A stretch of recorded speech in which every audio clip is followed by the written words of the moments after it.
রক্তের সম্পর্কের মানুষগুলো খুবই কাছের হয়, খুবই আপন হয়, খুবই হৃদয়ের হয়। তো আসসালামু আলাইকুম, সবাই কেমন আছেন? আলহামদুলিল্লাহ আমরা পরিবারের সবাই ভালো আছি। তো আজকে আমি রান্না করব কি ভাবতে চিন্তা করলাম যে যেহেতু প্রচণ্ড পরিমাণে ঠান্ডা পড়তেছে, ভালো কিছু রান্না করা উচিত। ঠান্ডার মধ্যে যেসব খাবার খেলে ভালো লাগবে খেতে ওটাই রান্না করব। তো ফ্রিজ খুলে দেখি কি সবজি আছে, দেখলাম যে অনেক আইটেমের সবজি আছে।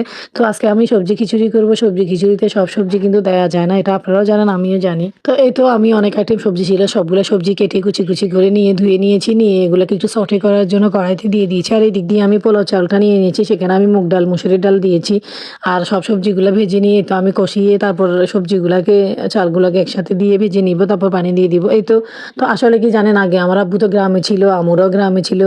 ওনাদের বন্যার কারণে বাড়িঘর নষ্ট হয়ে যাওয়ার পরে আব্বু ঢাকাতে আমার বাসায় ছিল। আমার বাসায় থাকা অবস্থায় আমার আব্বু মৃত্যুর সাথে লড়াই করেছিল। তো আল্লাহ আমার আব্বুকে আবার সুস্থ করে আমাদের মাঝে ফিরিয়ে দিয়েছে, এটা আপনারা অলরেডি সবাই জানেন।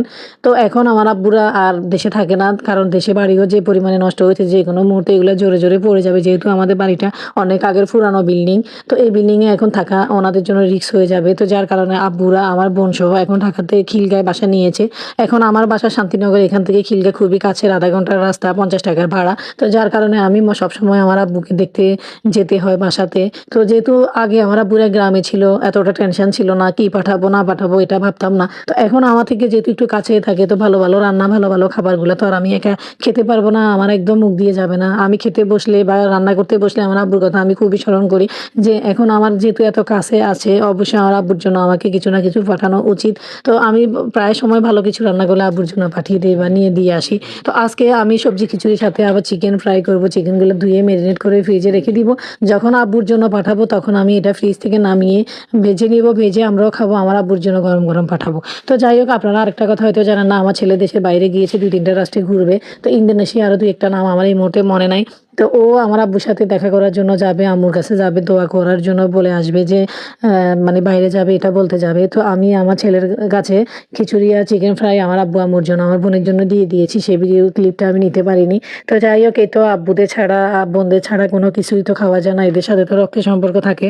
তো রক্তের সম্পর্ক মানুষদেরকে ছেড়ে কোনো কিছুই করা যায় না, ওদেরকে ছেড়ে কিছু খাওয়াও যায় না। তো ওদেরকে কাছে রেখে পাশে রেখে সব কিছু করতে নিজের কাছেও ভালো লাগে। যেহেতু আমি ফ্যামিলিতে বড়, বড়দের সবসময় অনেক দায়িত্ব থাকে।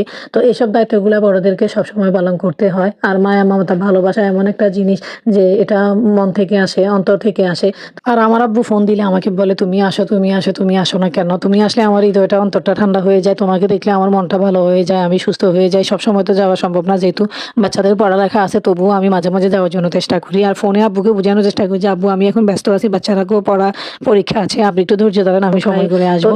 আর খাবারগুলো পাঠানোর পর আব্বুকে ফোন দিয়েছে, আব্বু খেয়েছেন? আব্বু বলেছে হ্যাঁ আমি সন্তুষ্ট করে খেয়েছি, আমাকে